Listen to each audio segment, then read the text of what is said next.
Sure. All right. Good day, everyone, and welcome to yet another learning meetup here with us at the SI Cape Town Hub. We are a young but growing hub, and we are happy to see more and more people join the systems innovation conversation. My name is Sheldon, and I am part of the hub team together with Asen, our lead facilitator. Linda, who is going to be taking us through today's conversation, and Leah, who will be attending to those burning questions anyone may have. So, if at any stage you have a question, please drop it in the chat and we will sure to look at it.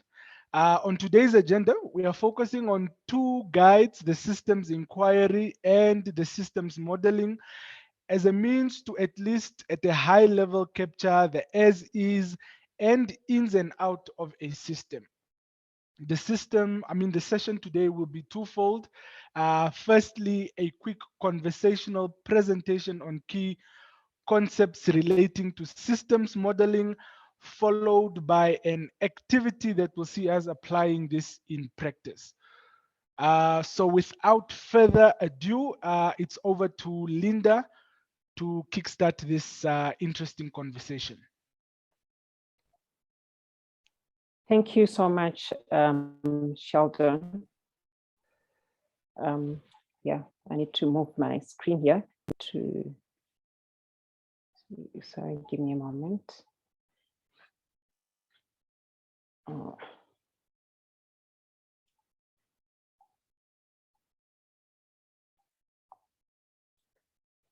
Okay, so welcome everybody, and thank you for making time to join us today for this learning meetup.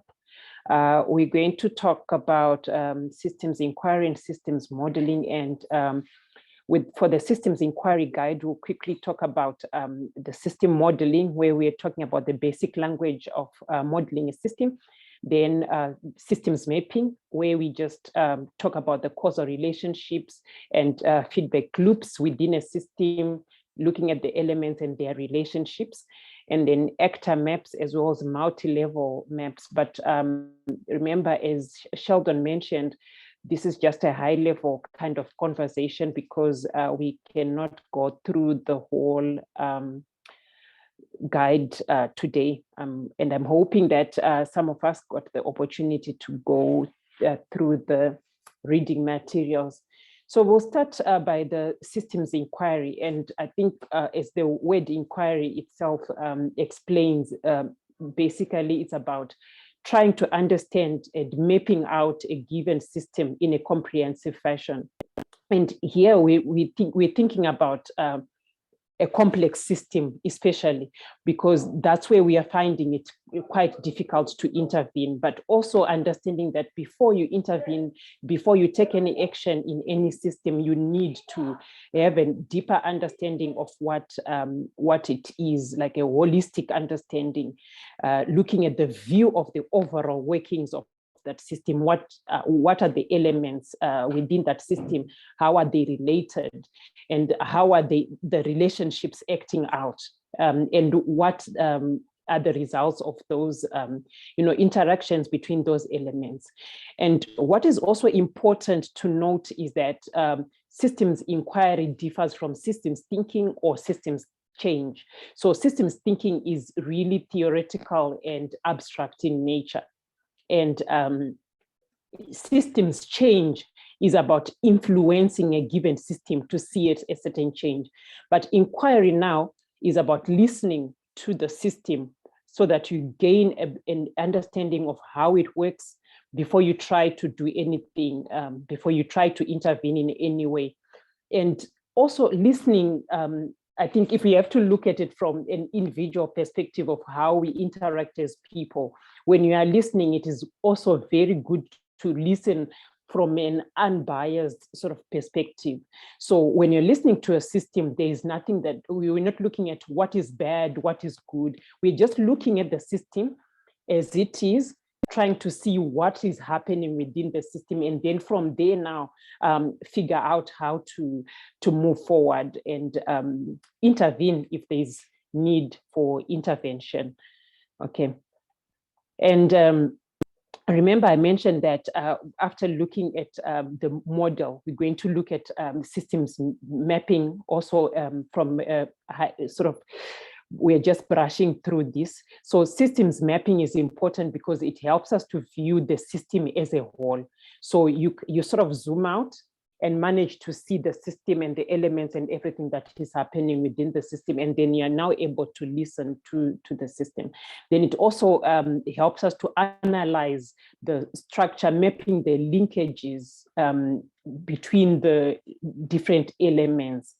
And then we also create a shared perspective, which is now basically understanding that within a system, there are different actors, and all of these actors have a different understanding of the world. I think we have spoken about this in our previous learning meetups, where we were talking about systems awareness, to say that each and every individual has their own worldview. And when now you're talking about a system and looking at the actors within a system, it is important to understand that all of them are coming with those different perspectives. But how then do you create a shared perspective? And we do that by mapping and creating a visual diagram that helps us to come up with that shared understanding.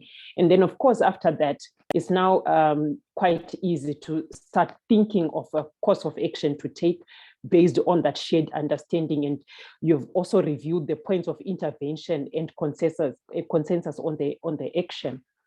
Okay, so then systems inquiry is also about, like we already talked about it, understanding the system, but not on a superficial level. Okay, so you're trying to gain a deeper understanding. And by doing this, we have to understand the underlying structure rather than just observable outcomes. And I think we have had a workshop in the past where we had a workshop on the iceberg model. And the iceberg model really helps you to dig deeper and have those understanding of those underlying structures and the mental models, rather than just the events that we see at the top. So systems inquiry, you can also use such tools like iceberg model to have an understanding of the system, and looking then now at the connections and the linkages and building a view of the system structure. So basically, you're looking at the system as a whole and the dynamics within the system, the interrelations between the elements in the system, and what that results in. So that's how you try to understand the system when you're looking at systems inquiry. And like I said, this is really high level overview. If you have any questions, please do not hesitate to drop them, or comments, or to add on to what I'm saying. It's a discussion, it's not a lecture. We are just here, I'm just here to facilitate that discussion. And so moving on to systems modeling now. So we're looking at the set and the system, which meaning the elements, the relations, and what emerges out of those relations that among those elements in the system. And then you're looking at the function. What is the system bringing out? What is the result? What is the output that we want that we see as a result of the interrelations among the elements in the system? And then we're also looking at the environment itself.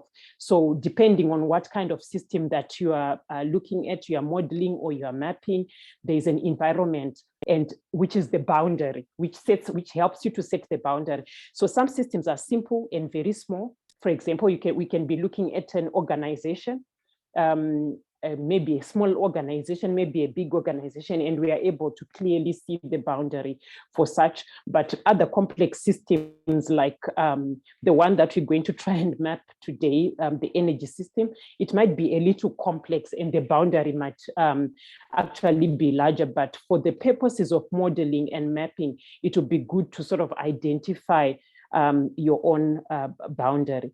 Then we spoke already about the dynamics, the relationship the feedback as the elements relate to each other. What are the actions that they are causing to each other, and what other results are we seeing from that? So we'll also be talking about those dynamics within the system. We already spoke about shared perspective, right? And we can talk about it a little bit more here, where we're talking about mapping and saying that maps, they don't only help us to gain that overall vision of the structure, but they also help us to create collectively, that shared understanding and some objective reference points, and then we will all start to see the actions that we would like to take in a new light, and this affects the whole system. And this shared view of the system is a solid foundation for forming collaborations. So this mapping and inquiry is very, very crucial in instances where people are looking to work together, coming from different backgrounds, different perspectives, and having a different understanding of a particular challenge that they would like to solve. And collaborations, coordination works better when there is a shared vision. Okay, so for modeling a system, there are three important things to note, which is the input, then the system itself, what is within it, the elements and the relations, and then the output. And for output, we have functional output and dysfunctional output. And I think we'll talk a little bit more about this. But basically, at the center of the system are the elements and the relationships between them. And this could be technological, there could be social elements, environmental elements, there are a lot, and we'll see more of this as we do the exercise later on. And as you can see, there's a boundary there, the circle that you see, that's the boundary of the system. And then we have the environment in which the system is operating. So before we move to the exercise, there's a very nice example here of a system. And here, this is something that is quite simple, that we can all relate to. It's about a cup of tea. So somebody is making a cup of tea here. We all do sometimes. And this is the whole system that is around that activity of making tea and the output of the cup of tea. And you can see how much, if you have to zoom out, then you understand all the things that are involved in actually resulting in a cup of tea. So we have the electricity that is generated, depends what it is. If it's here in South Africa, we know 95% of our electricity is coming from coal. So we'll have coal as an input, or gas, or oil, or nuclear, depending on where it's coming from. We have the water, which is going to be used to make the tea, but the water is also treated. It comes from the tap, but it also, the tap actually is just a conduit. The water comes from a water treatment industry. And then there's the trees, then there's the agriculture that actually produce the tea, the packaging of the tea, and then the marketing of the tea. All of these things are part of the system. And then on the output side, you actually see that we also have waste, right? So after you've taken your tea, you have a used tea bag, you're going to throw it in the bin, and then in the bin is going to be collected, as waste, and then it's probably going to go to the landfill, and the landfill probably connected to the river, and then and after drinking tea, you're obviously going to go to the bathroom, right? And then, so that this whole picture gives us, an idea of what the system looks like from, when you try to zoom out as you make a cup of tea. It's just a cup of tea, but this is how complex it can be to have a cup of tea in our hand. Yeah. Are we having any comments so far? Sheldon, Asen? Not in the chat, but I wanted to just maybe add my sort of realizations when I went through the two guides, right? When you look at the process of sort of modeling, right, there is the input, the process, and the output. Now, if you look at those three steps, it would seem like it's a linear process, right? So you have the input, the next step would be the process, and then the output.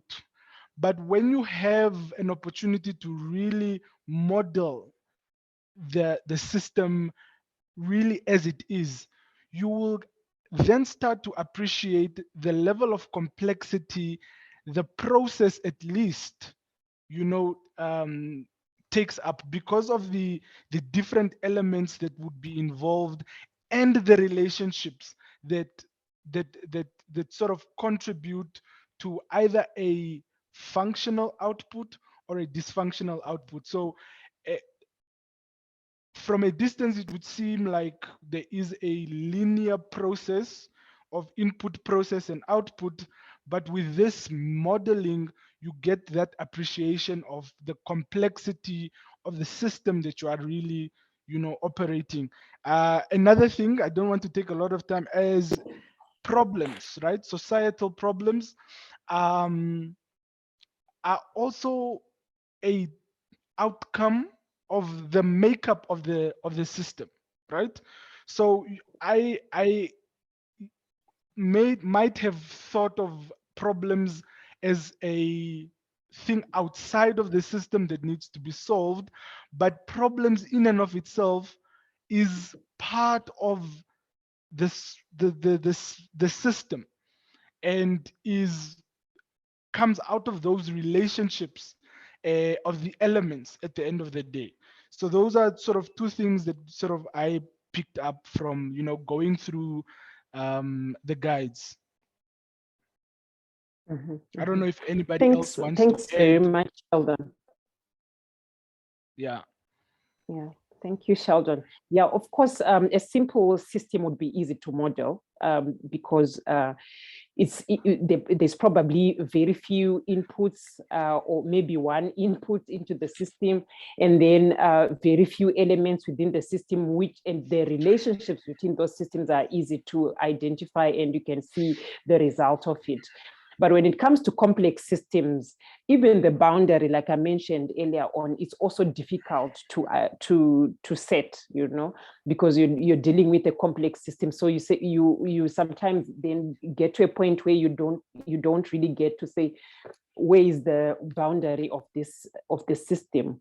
And it becomes more complex, but then at least trying to understand those elements and then figure out their relationships and the feedback within that relationship, which is the process now, then it helps to sort of have that high level overview. And I always try, when I think about modeling, I always think about it from a research kind of perspective, where we have to sample. When you're doing a research, you can't do a research when you can't do a research of the whole population. You definitely have to to sample and bring it down. So modeling, to me, feels like bringing down, it's like sampling and seeing what the systems looks like from a realistic sort of view, but also holistic. Yeah. Okay, anybody else to say something? Okay, we have a question in the chat. Vincent is asking, on what Sheldon is saying, my question is, how do we factor in feedback into the system? Yeah, so maybe I'll try to answer that, and others can chip into it to also respond to Vincent. But my thinking is that it within the system, especially like with the exercise that we're doing, we won't have enough time to do it. These are exercises that will definitely take days if you have to do it for an organization or for a particular system. But it would be good to actually have those feedback loops to identify within the system to say this element and this element are related negatively or positively, or it's to understand the relationship and how they feedback into each other. So it's definitely an exercise that will take more time, but yes, of course, Vincent, we do have to show the feedback relationship between the elements within the system. Asen? Yes, thanks, Linda. Just to answer that question, you've said it already. Vincent's question, you said it already. As we start working in the process there, that's when we will begin to see the elements. And when we talk about feedback, we're thinking of how this element or this action or this element is related to the other element within the system.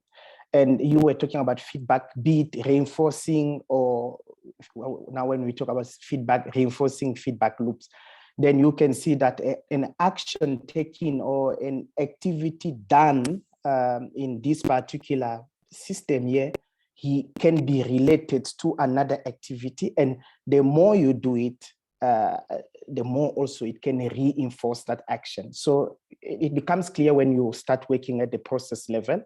That's when you see those connections of those elements and how one is reinforcing the other or not, or vice versa also. And then now you move to talk about the output, and that's when you start to look at what function do we have at the end, or what result it's giving as you're doing it. So yeah, that's an answer to your question. I hope this answers or this clarifies your query, Vincent.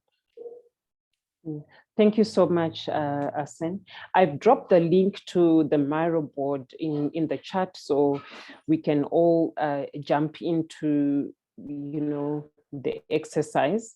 But before we get into that, maybe let me just explain that we chose the energy system as an example to use for our workshop, and we understand that it's a very complex system.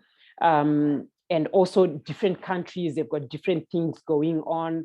And also we do have different types of, sources of energy and all of that. But for the purposes of this exercise, let's just all contribute from our own knowing, our own perspective, from where we're sitting and what we understand as the energy system. So we're going to start with the inputs, and maybe just to help us to start to input, I'll pose a question to say, what does an energy system take in as input?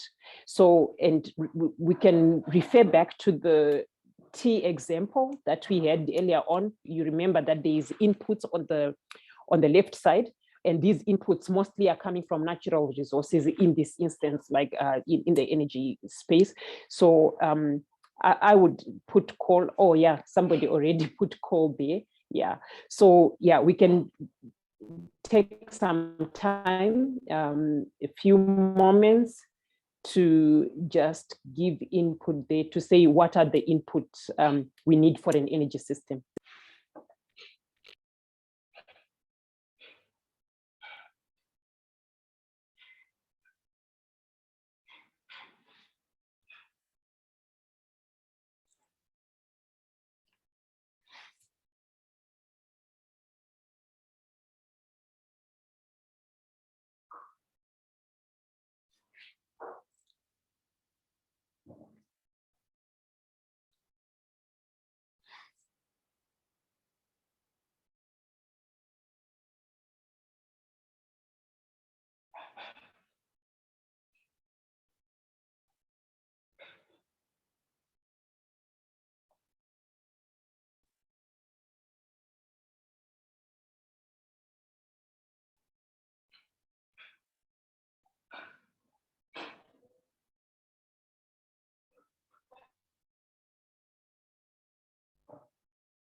Sorry, are we supposed to make notes in the chat or do it on Miro?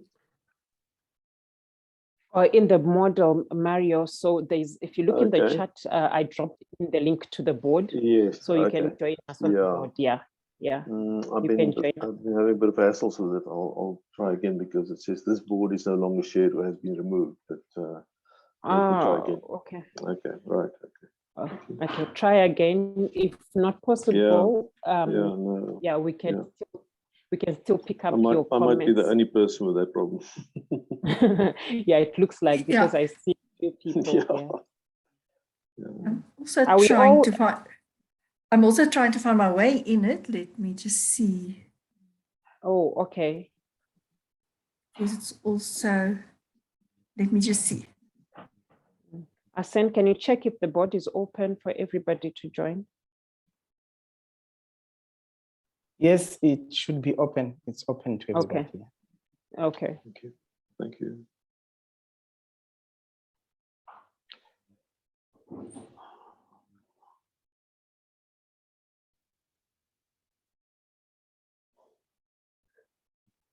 Yeah, okay.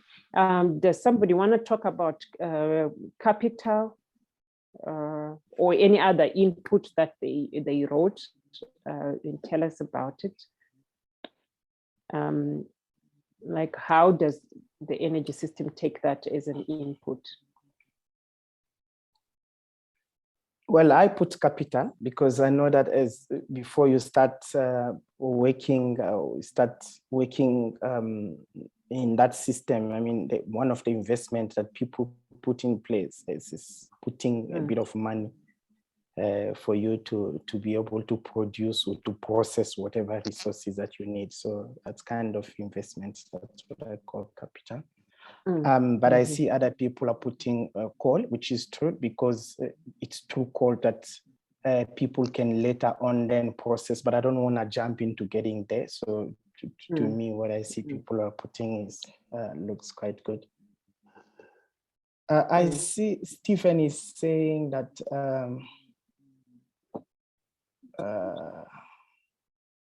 okay, Stephen is not available. Okay, no problem.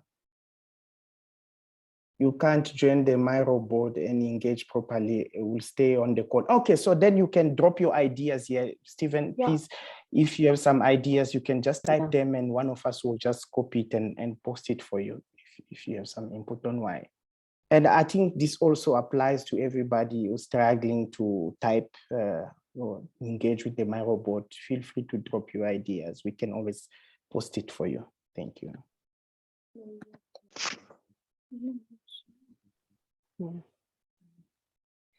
Yeah, okay, so it looks like most of the inputs that we have here listed natural resources, except for capital and infrastructure. Somebody to talk to us a little bit about infrastructure and why they feel it's an input into the system.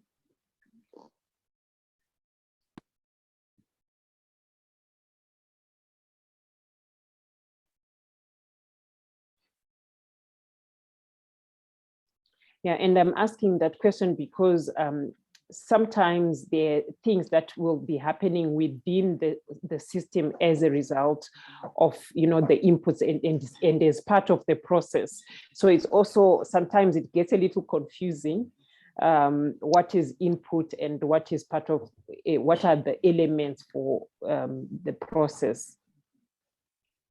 So if somebody is ready to talk to us about infrastructure and their thoughts as an input.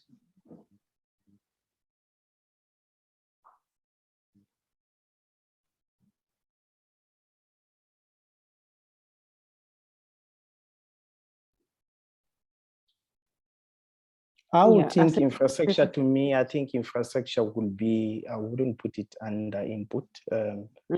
I think that will be under the process, because as they are refining or when they are operating in that space, when you're processing whatever you're doing, you need an infrastructure as a platform that allows you to be able to. So I see it as an element that facilitates that process rather than an input, but I guess it can also be an input, I believe. Yeah, that's why I said earlier on that it can be confusing. Because you do need infrastructure, but it also is an element as part of the process, and we can look at it from many different angles: technological infrastructure, there's different ways to look at it. So yeah, I think we'll leave it there for now, and sorry, Linda, maybe to comment on that, why I was feeling strongly that to me could fit under the process is when I don't want to jump, but I think when we talk about the process, that when we understand that there will be a set of rules about how the input that people are doing, how that input is going to change into output in a most effective way. And obviously in that process, there will be things that will allow you to be able to change that. And that's how I was feeling like infrastructure is one of those elements that will allow you to convert or transform the input to be, to become an output through that process. Yeah, so, but again, because if you think about it, like in a manufacturing system, for instance, so I don't want to, which is also, I guess the energy is also it's highly related to that, where we take resources and there's sort of that process that is made in there, and that is guided by a set of rules that will make those resources to be converted into product that then people can consume. And infrastructure, to me, it offers that space for you to convert those resources. So that's why I feel, but it would be nice for the person who put it there too. And we're not saying that there is right or wrong answer, but I guess it's just about saying why you feel like it fits there. Yeah, okay. I think we can move on. We sort of looking at these inputs and agree that these are the things that we need to get into the energy system so they can be processed and get output. But when we're looking now at the process, we are asking the question like, how does the system take the inputs and what does the system do with the inputs? So maybe now we can get into that and look into what happens within the system is part of the process. What is the process? When you have put coal into the system, then what happens now for us to get the functional output that we are looking for? When you've put crude oil into the system, then what happens now? So I think I would think about job creation, that we need human resources to actually start working on all of these things. Whatever we're doing here, we need human resources, and then I can drop that, and let's take some time to just now within the circle, drop our points. You can do it in wherever you feel you want to do that: technology, environmental, economic, and social. And then we can also talk about the relations between these elements as we go.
Does anyone feel they want to talk through some of their points regarding the process and how the system takes in the inputs and what happens within the system to produce the outputs we're looking for?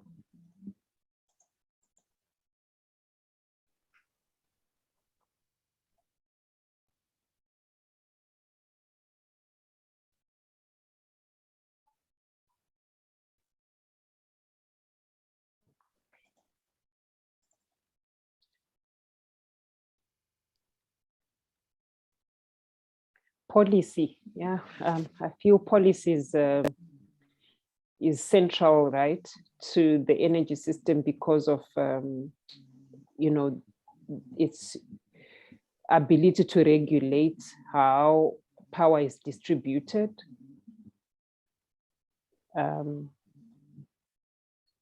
Yeah, and I think also the distribution of power itself is something else that we might need to talk about. But maybe when we say grid, that's under distribution, right? Yeah, that's and I guess we can always connect those relationships. It will actually help answer the question that Vincent was asking earlier on about those feedback, how one is related to other. I mean, and I will encourage people that are typing to also make those connections. It makes it much easier. But you were talking about policy. To me, I like policy because it's quite central and you can look at it from different angles. I mean, when it comes to health policy, as they working in the energy sector, it can also be policy around now more and more people are talking about low carbon goals, how to reach those goals. It could also be around regulations, energy regulations, you know, all that kind of stuff. So to me, all that fits very well when we talk about policies. You can expand it, even the cost of the energy itself as they produce and all that.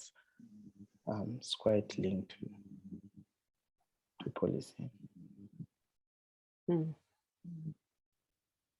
Yeah, yeah, so we can also try to put the lines. So for those who want to try to connect the elements, on the menu bar on your left side, there is this icon for that connection line.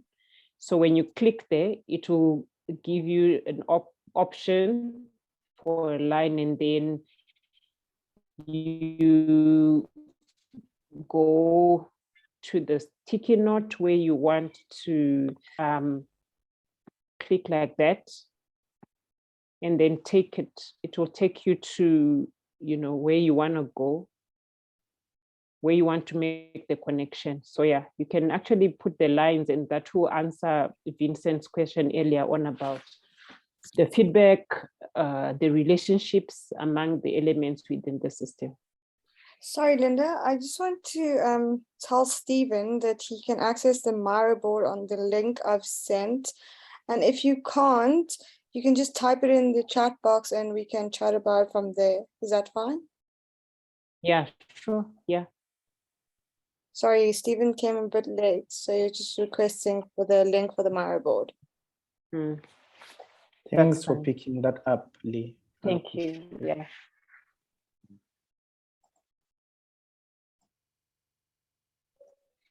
Yeah, okay.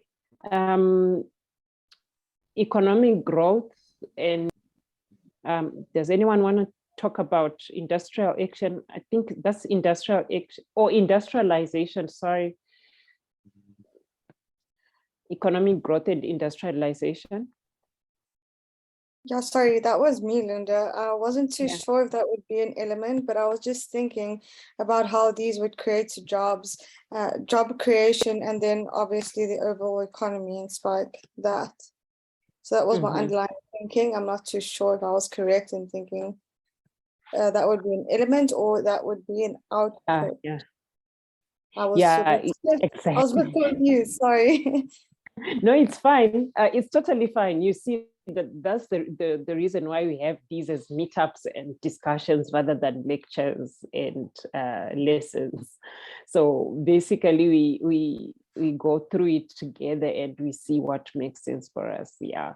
So yeah, for me, it would also, like you rightly said, Lee, it might, it could come out as an output, you see. So everything that is happening within the system is actually, the function of it is to get and to develop our economies. I think basically that's the reason why we have the energy system, is there to run the economy. So it might actually also come out, yeah, So as an output. Yeah. Is it more of an output than an element then? Or Yeah, I feel yeah, that's how I feel. And I think we can always talk about it. I don't know what others think. Okay.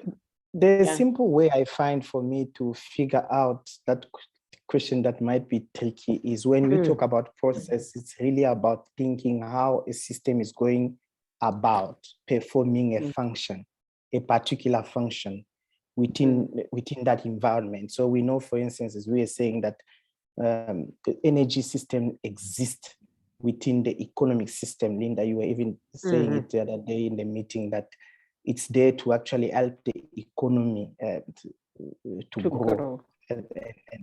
And flourish. So when you think about it like that, and you ask the question, like those processes, how is it, how that's, if you're dealing with the energy system, how is it going about performing a particular function?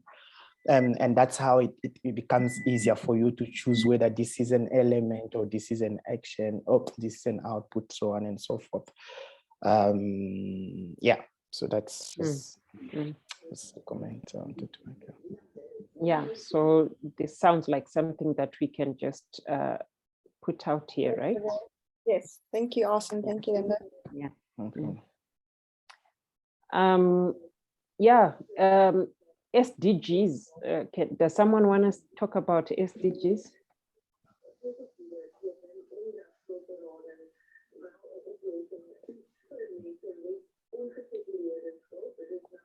Mario? No, I saw you unmuted. So sorry, I don't want to put you on the spot, but when you unmuted, I thought maybe you wanted to say something. Oh, okay. Well, the Sustainable Development Goals, there's only 164 of them or something. So my first impression is there's too many. My second impression as a IT person is that only 4 of them explicitly mention the role of information and communication technology. So, but obviously they've got focused ones on education, which I like. And I think one needs to look at what is the definition of sustainability, or is there several different definitions of sustainability that appears among these different SDGs? So how consistent have they been with sustainable development? So that is also my first thought with SDGs. If I look at one, I think, well, okay, is it consistent with others? And I thought, oh, well, I'm just going to give up. Let's just focus on this one and see what they're saying. Yeah. There's always, debate around most of these words that we have thrown around for a long time: sustainability, development. Because then when you try to think deeper about it, when we say development, you try to ask other questions to say, what does development mean to you, and what does it mean to me? Is it the same thing? And who defines development? So yeah, there's some of those words that are quite difficult when you throw them around, and then it becomes a little bit confusing as to what they might really mean to different people and in different contexts as well. So yeah, I totally agree with you on that one. I do. I've got a whole book on sort of post-development theories, and there's a whole host of post-development theories that are sort of it goes beyond sort of new liberalism, the rising tide that that rises all boats or something like that. But anyway, I unfortunately have to leave now, and I would say that the SDGs are, I think mostly when you need to look at the balance between top-down actions and bottom-up actions, and whether there is collaboration between the vertical levels of power, the hierarchies that exist, and is there a focus on the collaboration, or is it simply we will run these projects in a manner that is executed or developed somewhere in the ivory tower, a building, or is it developed together with the target population or the beneficiaries or the participants? Yeah, exactly. So, then we have to talk about the process of those things as well. Yes. Yeah. Moving on, guys. Thank you so much. This is great. Right. Yeah, we can talk now about the outputs, because I see we left with a few minutes before we end. So now, when we're talking about output, we're saying we're going to talk about functional output and dysfunctional output. And I see people have already started placing things there, which is nice. So when functional output would be basically in this case, the power, which is the electricity, right? And then economic development that we have already put, the economic growth and industrialization. Yeah, we can think of other outputs. And then when it comes to dysfunctional output, basically, as it says there in the diagram, that's waste, right? So I see somebody spoke about CO2, carbon emissions, land degradation, yes, nuclear waste as well, since we dropped in nuclear there. And we can also speak about, the human rights violations that happen within the system, as people are displaced to pave way for extractive industries, right? I just put it there because that happens a lot, especially in the DRC where I come from. I mean, you've got a lot of civil society going around and saying things about, how people's rights are being violated. Thank you.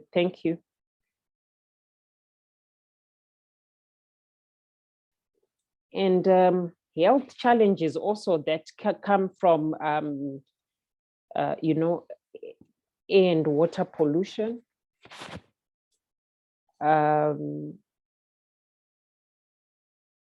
biodiversity loss,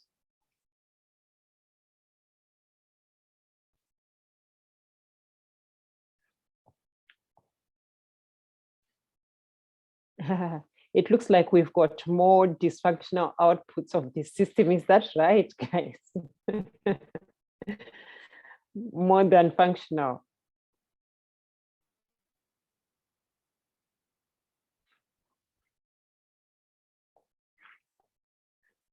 Well, I put power, electricity as dysfunctional, or as functional. At least that's something that if we are able to sit here and talk and have this conversation, because that's something that we're benefiting from the energy system, at least like that. Yeah, so of course. So I was gonna put transport as an output. Well, would that be I was correct? also doing that right now. Okay, so it would be correct in saying that though, because you get that from the oil, the crude oil. Yes. Okay, well, yeah, okay. But it also, when now we have to do the mapping the relationships, right? So you'll see the connections there, because even transport is part of economic growth and industrialization, right? So we can also still be able to make connections of these elements that are the outputs and the elements within the system as well. Yeah, it looks like we managed to do this. It was just 7 of us, I think, right? 6 of us. Thank you so much, everybody. We were actually 8. Oh, we were 8. We're 8. And it's been good because we had people until now, actually only 2 people left. I think it's a good thing. Yeah, totally. Thank you so much, guys, for joining us. And let me just highlight that we're going to be having these learning meetups for a while into the future. And we're trying to make it a little bit logical so that people are able to follow. If you haven't joined any of our learning meetups, you can go on our YouTube channel. You'll be able to see some of the conversations we have had in the past, and we always communicate via our platform and our LinkedIn page of our next learning meetup. So thank you very much, everybody, for joining us, and see you next time.